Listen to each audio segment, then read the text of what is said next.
कहानी का शीर्षक सिर्फ 3 मिनट सही सांस लो और चमत्कार देखो। गौतम बुद्ध की वाणी में जीवन का रहस्य। अध्याय 1। राजगृह की सुबह। राजगृह की पहाड़ियों में जब सूरज की पहली किरणें उतरती तब शांति कुछ और गहराई से उतरती। उसी सुबह बुद्ध अपने शिष्यों के साथ बांसवन विहार में बैठे थे। शांति थी, मौन था और भीतर उतरने का समय था। एक युवक, नाम था सेनक, दौड़ता हुआ बुद्ध के पास आया। भगवान, मैं सब कुछ कर चुका हूँ, यज्ञ, तप, ध्यान, पाठ, व्रत, फिर भी मेरा चित्त अशांत रहता है। कृपा करें, कोई ऐसा उपाय दें जिससे मेरी पीड़ा समाप्त हो। बुद्ध मुस्कुराए। उन्होंने धीरे से पूछा, सेनक, तुम दिन में कितनी बार अपनी सांस पर ध्यान देते हो? सांस? भगवान, वह तो अपने आप चलती है। मैंने कभी ध्यान नहीं दिया। बुद्ध बोले, यही तो रहस्य है सेनक। जीवन वही है जहाँ सांस है। आओ, मैं तुम्हें 3 मिनट का एक प्रयोग देता हूँ। यदि तुमने इसे समझ लिया तो चमत्कार अपने आप होगा। अध्याय 2। 3 मिनट का मौन। बुद्ध ने सभी भिक्षुओं और सेनक से कहा, 3 मिनट तक सिर्फ अपनी सांस को देखो, जैसे वह आ रही है, जा रही है। कोई छेड़छाड़ नहीं, कोई नियंत्रण नहीं, केवल साक्षी बनो। सबने आंखें बंद की। मौन पसर गया। बुद्ध की आवाज गूंज रही थी, सांस आ रही है, देखो, सांस जा रही है, देखो। इस देखना ही ध्यान है। 3 मिनट के बाद जब आंखें खुली, सेनक का चेहरा शांत था। आंखों में पहली बार आत्मा की झलक थी। भगवान, ये क्या था? मैं कभी इतना शांत नहीं हुआ, केवल सांस देखने से। अध्याय 3। सांस, जीवन और मृत्यु के बीच का पुल। बुद्ध ने कहा, सेनक, सांस वही सेतु है जो तुम्हें बाहर की दुनिया से भीतर की दुनिया में ले जाती है। यही जीवन का मूल है। जब तुम सांस को देख लेते हो तो तुम जीवन को पकड़ लेते हो। जो इसे समझ गया उसने सारा धर्म समझ लिया। लेकिन भगवान, सेनक बोला, ये छोटा सा अभ्यास ही इतना शक्तिशाली कैसे है? बुद्ध ने एक उदाहरण दिया। मान लो समुद्र में लहरें उठ रही हैं।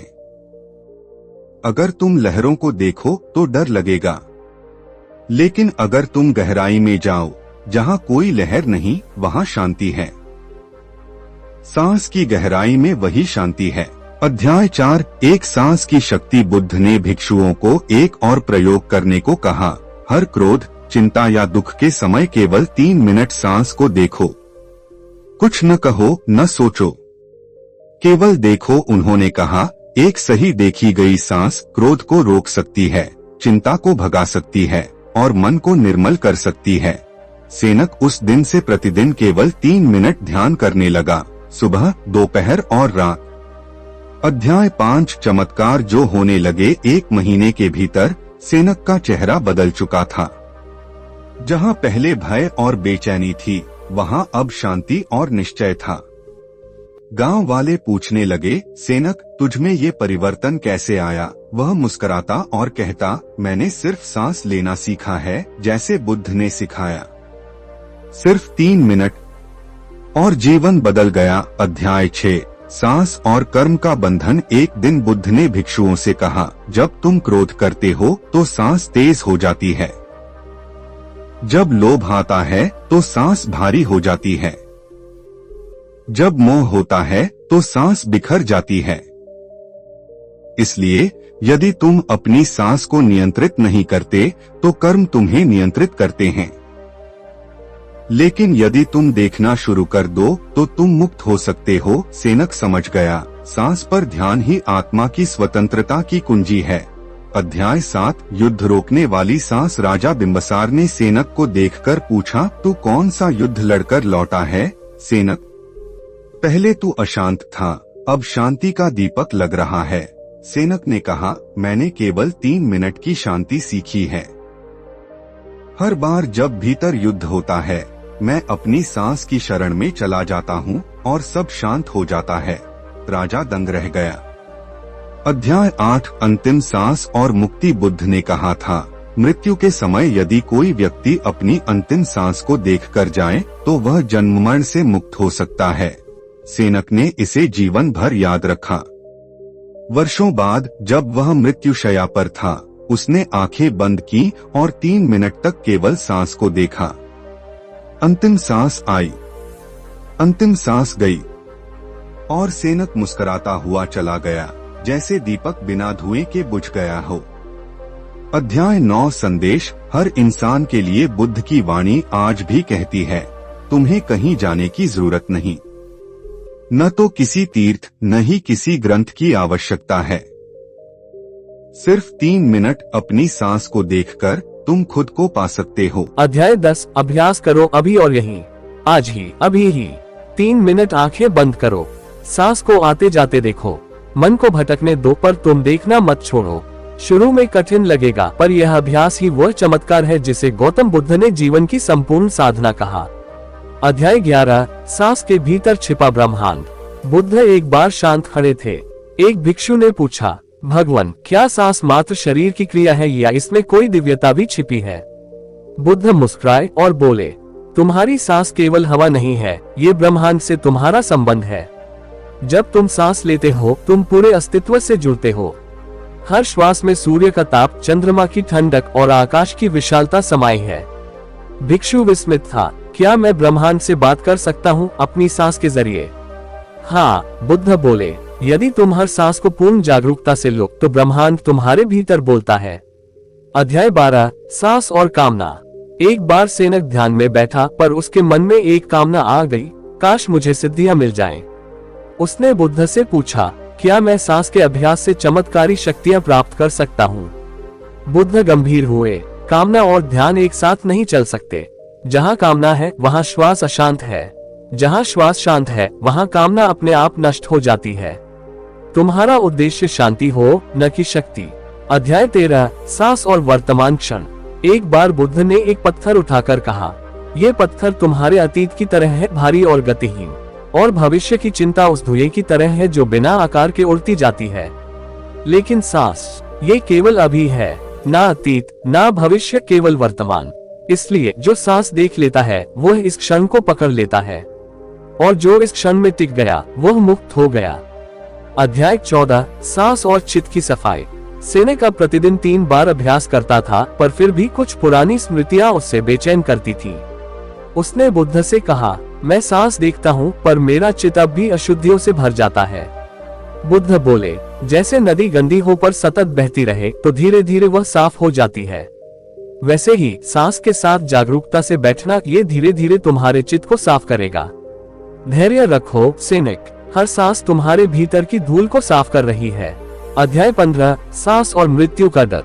राजा बिंबिसार ने एक दिन पूछा, भगवान, मृत्यु का डर कैसे मिटे? बुद्ध ने कहा, मृत्यु से डरने वाला असल में अज्ञानी है, क्योंकि वह कभी जीवित नहीं रहा। जो हर सांस को पूरी तरह जीता है वह हर क्षण मरता है और हर क्षण जन्म लेता है। ऐसे व्यक्ति को मृत्यु का क्या भय? मृत्यु केवल उस व्यक्ति के लिए भयानक है जो कभी जीवित नहीं रहा। अध्याय 16 सांस और जीवन की चाबी। एक शिष्य ने पूछा, भगवान, जीवन बहुत कठिन लगता है, सुख क्षणिक है, दुख असीम, क्या इसका कोई स्थायी उपाय है? बुद्ध बोले, सांस ही जीवन की चाबी है, तुम इसे सही पकड़ लो तो हर ताला खुल जाएगा। ये चाबी तुम्हें बाहर की नहीं, भीतर की दुनिया के द्वार खोल देगी। इस चाबी को हर कोई साथ लेकर घूम रहा है, पर कोई उसका ताला नहीं खोजता। अध्याय 17 सांस ध्यान नहीं, ध्यान का द्वार। बुद्ध ने कहा, सांस को देखना कोई पूर्ण ध्यान नहीं है, ये केवल द्वार है, प्रवेश है। जब तुम सांस के साथ चुपचाप बैठते हो तो धीरे धीरे ध्यान घटता है, जैसे सुबह होते होते अंधकार अपने आप गायब हो जाता है।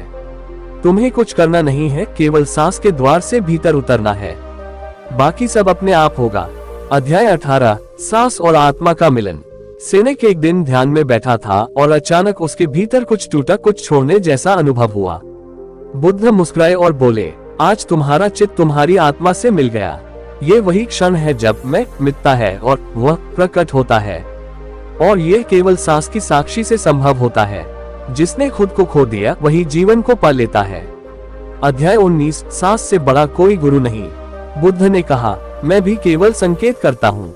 असली गुरु तुम्हारी सांस है, क्योंकि वह तुम्हारे साथ जन्म से मृत्यु तक है, हर दुख सुख में, हर अज्ञान और ज्ञान में। यदि तुमने उसे गुरु बना लिया तो फिर तुम्हें किसी और की आवश्यकता नहीं। अध्याय 20 संदेश अब और यहीं से शुरू करो। बुद्ध ने कहा, कल नहीं, अभी करो। 3 मिनट के लिए सांस को देखो और यह मत सोचो कि कुछ घटेगा। बस देखो और देखो और देखो, फिर देखना चमत्कार तुम्हारे भीतर कैसे फूटता है। अध्याय 21 सांस दुखों की दवा।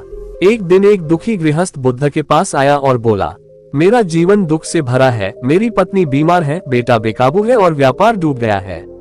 मुझे कुछ उपाय दो। बुद्ध शांत स्वर में बोले, तुम 3 मिनट केवल अपनी सांस को देखो।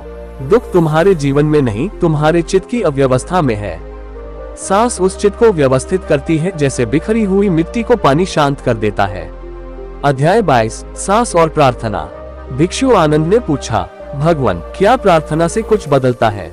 बुद्ध बोले, प्रार्थना शब्दों की नहीं, सांस की होनी चाहिए। जब तुम सांस के साथ चुप बैठते हो तो तुम प्रार्थना नहीं कर रहे, प्रार्थना बन गए हो। और जब व्यक्ति स्वयं प्रार्थना बन जाता है तो ब्रह्मांड उसे उत्तर देने लगता है। अध्याय 23 सांस क्रोध का शमन। एक बार एक सैनिक क्रोध में चिल्लाते हुए बुद्ध के पास आया, तुम सब धोखेबाज हो, शांति कोई भ्रम है।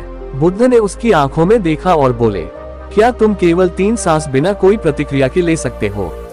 सैनिक बोला, हाँ। बुद्ध बोले, तो लो। पहली सांस उसकी मुट्ठियां ढीली हुई, दूसरी सांस उसका चेहरा शांत हुआ, तीसरी सांस वह रो पड़ा। भगवान यह क्या था? तुम्हारे भीतर जो आग जल रही थी उसे 3 सांसों ने बुझा दिया। ये सांस कोई साधारण वायु नहीं, यह अग्नि को शांत करने वाला अमृत है। अध्याय 24 सांस और भय की समाप्ति। एक बालक रात में अंधेरे से डरता था। बुद्ध ने कहा, जब डर लगे तो केवल सांस लो और खुद से कहो, मैं जीवित हूँ, मैं सुरक्षित हूँ, मैं शांत हूँ। बालक ने अभ्यास किया और कुछ ही दिनों में उसका डर मिट गया। बुद्ध बोले, डर भविष्य की कल्पना है, सांस तुम्हें वर्तमान में लाती है और वर्तमान में कोई भय नहीं। अध्याय 25 सांस शरीर की चिकित्सा। एक वृद्ध भिक्षु को श्वास की समस्या थी। बुद्ध ने उसे कहा, हर सुबह उठकर केवल 10 बार गहरी और धीमी सांस लो और अपने शरीर को महसूस करो। कुछ सप्ताहों में उसका शरीर स्वस्थ हो गया। सांस के साथ जब तुम अपने शरीर को सुनते हो तो शरीर बोलता है और तुम्हें खुद को ठीक करना सिखाता है। अध्याय 26 सांस मृत्यु का द्वार नहीं, जीवन का प्रवेश। एक शिष्य मृत्यु के भय से कांपता था। बुद्ध ने कहा, क्या तुमने देखा है, मृत्यु तुम्हारे बाहर है पर सांस अब भी तुम्हारे भीतर है। जब तक एक सांस है तब तक जीवन है, इसलिए मौत से पहले मरना छोड़ दो। हर सांस जीवन का एक नवीन स्वागत है। अध्याय 27 सांस मौन का द्वार। बुद्ध ने कहा, जब शब्द थक जाए तब सांस बोलती है और जब सांस भी मौन हो जाए तब वह परम मौन उतरता है जो आत्मा का सत्य है।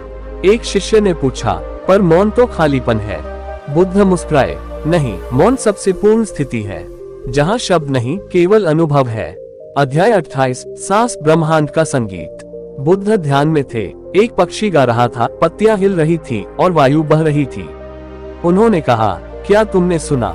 सांस के साथ जब तुम ध्यान में उतरते हो तो तुम्हें हर ध्वनि ब्रह्मांड का संगीत बन जाती है और तुम उसमें स्वयं को विलीन होते देखोगे। अध्याय 29 सांस अज्ञानता की राख से ज्ञान की आग। एक दिन एक शिकारी आया जो पश्चाताप में डूबा था। मैंने बहुत हिंसा की है, क्या मेरे लिए मुक्ति है? बुद्ध बोले, सांस से शुरू करो। हर सांस तुम्हारे भीतर की राख को उड़ाएगी और उस राख के नीचे छिपा ज्ञान का दीपक प्रकट होगा। कोई भी इतना अंधकार में नहीं कि उसे सांस से प्रकाश न मिल सके। अध्याय 30 बस एक सांस और सब बदल जाएगा। बुद्ध ने एक सभा में कहा, अगर कोई व्यक्ति जीवन भर ध्यान न करे पर एक सांस को पूरी जागरूकता से देख ले तो वह मोक्ष के द्वार पर पहुंच सकता है। इतनी सामर्थ्य है इस एक सांस में। अध्याय 31 सांस स्मृति से परे। एक बार एक वृद्ध स्त्री ने बुद्ध से कहा, मैं सब भूलने लगी हूँ, मन विचलित है, क्या ध्यान मेरे लिए संभव है? बुद्ध मुस्कुराए, जब स्मृति धोखा दे तब सांस को अपना साथी बना लो। सांस न अतीत में है न भविष्य में, ये केवल इस क्षण में है और जब तुम इस क्षण में आ जाते हो तो स्मृति की आवश्यकता नहीं रहती। अध्याय 32 सांस संबंधों की मरहम। एक युवक प्रेम में असफल होकर निराश हो गया। बुद्ध से बोला, मेरा दिल टूट गया, बुद्ध बोले, हर टूटे हुए दिल की मरहम सिर्फ भीतर की शांति है, और वह शांति केवल सांस देती है। जब तुम अपनी ही सांसों को प्रेम करने लगते हो, तब बाहरी प्रेम तुम्हें बांध नहीं पाता। फिर तुम प्रेम हो जाते हो, पाने वाले नहीं, देने वाले। अध्याय 33, सांस शब्दों से परे संवाद। बुद्ध मौन थे, उनके चारों ओर सैकड़ों शिष्य। किसी ने पूछा, आप कुछ क्यों नहीं कहते? बुद्ध ने गहरी सांस ली और कहा, शब्द छल सकते हैं, पर एक गहरी सचेतन सांस कभी झूठ नहीं बोलती। सांस ही मेरा संदेश है, जो इसे सुन ले वही मेरे सत्य को जान ले। अध्याय 34, सांस समय से पार। शिष्य ने पूछा, क्या ध्यान का अनुभव समय से परे है? बुद्ध बोले, समय मन की कल्पना है। जब तुम केवल सांस पर टिकते हो, तो वह क्षण समयहीन हो जाता है, और वही समयहीनता मोक्ष की प्रथम सीढ़ी है। अध्याय 35, सांस कर्मों की शुद्धि। एक किसान रोते हुए बुद्ध के पास आया। मैंने अपने पिता से बुरा व्यवहार किया, क्या अब मुक्ति है? बुद्ध ने कहा, हर सांस में तुम्हें एक नया अवसर मिलता है पिछले कर्मों को शुद्ध करने का। हर सचेतन सांस वर्तमान को पवित्र करती है, और जब वर्तमान पवित्र हो तो अतीत स्वाभाविक ही धो दिया जाता है। अध्याय 36, सांस नींद में भी जागरण। एक भिक्षु ने पूछा, क्या नींद में भी ध्यान संभव है? बुद्ध बोले, यदि तुम दिन भर सांस के प्रति सजग रहो, तो वह सजगता रात में भी तुम्हारे साथ रहती है। फिर तुम्हारे स्वप्न भी ध्यानमय हो जाते हैं, और वही सच्चा योग निद्रा है। अध्याय 37, सांस आत्मा की खिड़की। एक रानी ने बुद्ध से पूछा, क्या आप आत्मा को देख सकते हैं? बुद्ध मुस्कुराए, नहीं, पर मैं उस खिड़की को जानता हूँ जहाँ से आत्मा झांकती है। वह खिड़की तुम्हारी सांस है। जब तुम गहराई से सांस देखते हो, तो तुम्हें पहली बार तुम्हारा स्वयं दिखाई देता है। अध्याय 38, सांस ब्रह्मांड का द्वार। एक खगोलशास्त्री ने बुद्ध से पूछा, क्या ब्रह्मांड का केंद्र कहीं बाहर है? बुद्ध बोले, नहीं, ब्रह्मांड का द्वार तुम्हारी नाक के नीचे है। हर सांस ब्रह्मांड से तुम्हारा संबंध जोड़ती है। जब तुम इस द्वार को पहचानते हो, तब तुम बाहर ब्रह्मांड को नहीं, भीतर ब्रह्मांड को देख पाते हो। अध्याय 39, अंतिम शिक्षा, बस सांस लेना सीखो। बुद्ध ने अपने अंतिम दिनों में कहा, मैंने जीवन भर बहुत कुछ कहा, बहुत कुछ सिखाया, पर अगर तुम एक ही बात याद रख सको, तो वह ये है, बस सांस को सचेतन देखना सीख लो। तुम्हें कुछ और नहीं चाहिए, न मंत्र, न विधि, न गुरु। बस सांस को देखो, पूरी श्रद्धा, पूरी मौनता और पूरी समर्पण से। अध्याय 40, चमत्कार घटा और साधक मुक्त हुआ। उस युवक ने जिसने ये यात्रा शुरू की थी, आज एक गुफा में शांत बैठा था, 3 मिनट की गहरी सांस के साथ। वह अब न रो रहा था, न परेशान था, न मांग रहा था। वह बस देख रहा था, सांस आती है, जाती है। उसके भीतर नाद गूंजा, मैं शांति हूँ, मैं शुद्ध हूँ, मैं पूर्ण हूँ। उसी क्षण चमत्कार हुआ, चित खाली हो गया, आत्मा जाग उठी, और वह साधक बुद्ध हो गया। अध्याय 41, जब सांस स्वयं ध्यान बन जाए। एक साधक ने पूछा, गुरुदेव, ध्यान करते करते थक जाता हूँ, क्या करूँ? बुद्ध बोले, यदि तुम थक रहे हो तो तुम ध्यान कर रहे हो। ध्यान करने की वस्तु नहीं, वह घटने की प्रक्रिया है। सांस को मत साधो, बस साक्षी बनो। धीरे धीरे सांस स्वयं ध्यान बन जाती है, तब करने वाला मिट जाता है, केवल होना बचता है। अध्याय 42, भीतर के मौन का द्वार। एक दिन चंद्रमा की रात थी। भिक्षुओं ने बुद्ध से पूछा, रात्रि का मौन कुछ अलग क्यों लगता है? बुद्ध ने कहा, रात्रि का मौन बाहर है, यदि तुम उसे भीतर खींच लो तो वह अनाहत नाद बन जाता है। सांस उसका प्रवेश द्वार है, जो इसे पार कर ले वह कभी अकेला नहीं होता। अध्याय 43, सांस अहंकार का विसर्जन। एक राजकुमार ने कहा, मैं ध्यान करना चाहता हूँ, पर मेरा मैं बीच में आ जाता है। बुद्ध बोले, जहाँ मैं है वहाँ ध्यान नहीं, जहाँ ध्यान है वहाँ मैं नहीं। जब तुम पूरी तरह सांस को देखते हो, मैं देख रहा हूँ, ये भी गिर जाता है, तब शुद्ध देखना बचता है, और वही निर्वाण है। अध्याय 44, मृत्यु की तैयारी। एक वृद्ध भिक्षु मृत्यु के निकट था। उसने रोते हुए कहा, मैं डरता हूँ गुरुदेव। बुद्ध मुस्कुराए, क्या तुमने जीवन भर सांस देखी? हाँ, तो फिर मृत्यु में क्या डर है? मृत्यु अंतिम सांस है, उसे भी साक्षी होकर देखो, और तुम देखोगे मृत्यु नहीं होती, केवल रूप बदलता है। अध्याय 45, सांस स्मृति और भविष्य से मुक्ति। बुद्ध बोले, मन 2 चीजों से बना है, स्मृति और कल्पना। सांस इन दोनों के बीच का पुल नहीं, वह इन दोनों से परे का द्वार है। जो सांस में उतर गया वह कालातीत हो गया, अध्याय 46। वह साधक जो रोते हुए बैठा था। एक दिन एक युवक ध्यान शिविर में बैठा रहा। 3 दिन बीते, वह सिर्फ रोता रहा। किसी ने बुद्ध से पूछा, ये ध्यान नहीं कर रहा? बुद्ध बोले, नहीं, वह सांस के सहारे भीतर के सारे दर्द को बहा रहा है। ये शुद्धिकरण है, रोने दो। जब वह रोना खत्म करेगा तो वह हल्का हो जाएगा, जैसे आकाश में एक नई सुबह। अध्याय 47। 3 मिनट 3 जन्मों का फल। बुद्ध ने कहा, यदि कोई व्यक्ति केवल 3 मिनट पूरी सजगता से सांस देख ले तो वह 3 जन्मों का फल प्राप्त कर सकता है, क्योंकि वह पहली बार वास्तविक रूप से जागा होता है। अध्याय 48। सांस नाम और रूप से परे। शिष्य ने पूछा, क्या आत्मा का कोई नाम है? बुद्ध ने कहा, नाम और रूप शरीर के हैं। सांस से परे जाकर जब तुम शुद्ध चैतन्य बनते हो तब तुम्हारा कोई नाम नहीं रहता। तुम बस हो, जैसे आकाश, जैसे मौन। अध्याय 49। जब संसार छूट जाए। एक दिन एक भिक्षु ने कहा, मुझे संसार छोड़ना है। बुद्ध बोले, संसार बाहर नहीं, मन में है। जब सांस पर ध्यान टिकेगा तो यह मन स्वयं शुद्ध होगा, तब बिना त्यागे भी संसार छूट जाएगा। अध्याय 50। अंतिम उद्घोष। सांस ही द्वार है। सभी शिष्य ध्यान में थे। बुद्ध मौन में बैठे थे। फिर उन्होंने कहा, हे भिक्षु, जो मुझे पाना चाहता है वह सांस को पहचान ले। यही द्वार है, यही मार्ग है, यही सत्य है। न कोई ग्रंथ, न कोई मूर्ति, बस अपनी सांस को जानो और तुम स्वयं बुद्ध बन जाओगे। अध्याय 51। जब सांस रुकती नहीं पर दिखती नहीं। एक भिक्षु ने कहा, मैं सांस देख रहा हूँ पर अब वह बहुत सूक्ष्म हो गई है। क्या ये ठीक है? बुद्ध ने मुस्कुराकर कहा, ये शुभ संकेत है। अब सांस शरीर में नहीं, चेतना में बह रही है। जब सांस दिखाई दे और न भी दे, वह तुम्हारी मौन सखी बन चुकी है। यही ध्यान की अगली सीढ़ी है। अध्याय 52। अंतरिक्ष के पार। एक दिन एक साधक ध्यान में खोया रहा। आंखें खुली तो बोला, मैं अपने शरीर से बहुत दूर चला गया था। बुद्ध बोले, नहीं, तुम कहीं नहीं गए, तुम पहली बार अपने भीतर गए। सांस एक वाहन है जो तुम्हें केंद्र तक ले जाती है, जहां ना समय है ना दूरी। अध्याय 53। 5 तत्व और एक श्वास। बुद्ध ने 5 भिक्षुओं से पूछा, कौन सा तत्व सबसे निकट है? एक ने कहा जल, दूसरे ने अग्नि, तीसरे ने वायु, चौथे ने पृथ्वी, 5वें ने आकाश। बुद्ध बोले, इन सबको एक सूत्र में बांधती है सांस। जिसने सांस को साध लिया उसने पंचतत्व को साध लिया। अध्याय 54। केवल देखना, हस्तक्षेप नहीं। एक भिक्षु ने कहा, सांस तेज होती है तो मैं धीमी करने लगता हूँ। बुद्ध बोले, तुम मालिक नहीं, साक्षी हो। जो बदलता है उसे देखने दो, मत छेड़ो, सिर्फ देखो, क्योंकि हर सांस उस परम के निर्देश पर चल रही है, तुम्हारे प्रयास पर नहीं। अध्याय 55। दुख की जड़ और सांस की शक्ति। बुद्ध ने कहा, दुख कहाँ से आता है? भिक्षुओं ने उत्तर दिए, इच्छा से, मोह से, क्रोध से। बुद्ध बोले, सही, लेकिन जब ये उत्पन्न होते हैं तभी यदि तुम सांस को पकड़ लो तो ये बीज पनप नहीं पाएंगे।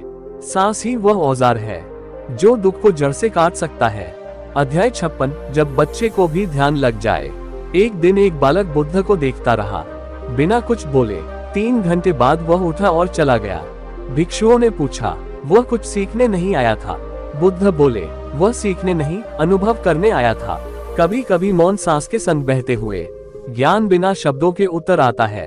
अध्याय 57। नाक से नहीं, नाड़ी से देखो। बुद्ध बोले, सांस नाक से नहीं दिखती, वह नाड़ी में तरंग बनकर बहती है। जब तुम आंखें बंद करते हो तो वह तरंग कभी ऊर्ध्वगामी होती है, कभी मध्य में रुकती है। साक्षी बनो, ये यात्रा ऊर्जा से आत्मा तक की है। अध्याय 58। हर रोग का उपचार। एक राजा ने पूछा, क्या सांस रोग ठीक कर सकती है? बुद्ध ने कहा, शरीर में रोग, मन में क्लेश और आत्मा में अज्ञान, तीनों का उपचार है सचेत श्वास, पर उसे करना नहीं, जीना होता है। अध्याय 59। जब बुद्ध मौन हो गए। एक भिक्षु ने 100 प्रश्न पूछे, बुद्ध मौन रहे। किसी ने पूछा, आपने उत्तर क्यों नहीं दिया? बुद्ध बोले, क्योंकि उत्तर तुम्हारे शब्दों में नहीं, तुम्हारी सांसों में छुपे हैं। यदि तुम उसे देख लोगे तो सारे उत्तर खुद मिल जाएंगे। अध्याय 60। अब श्वास ही मंत्र है। अंत में बुद्ध ने कहा, जैसे कुछ लोग मंत्र जपते हैं, ओम बुद्धं शरणं गच्छामि, राम, तुम सांस को मंत्र बना लो। हर आवक, हर जावक एक प्राकृतिक जप है और वह कभी रुकता नहीं। तब तुम भी अविराम समाधि में प्रवेश कर जाओगे।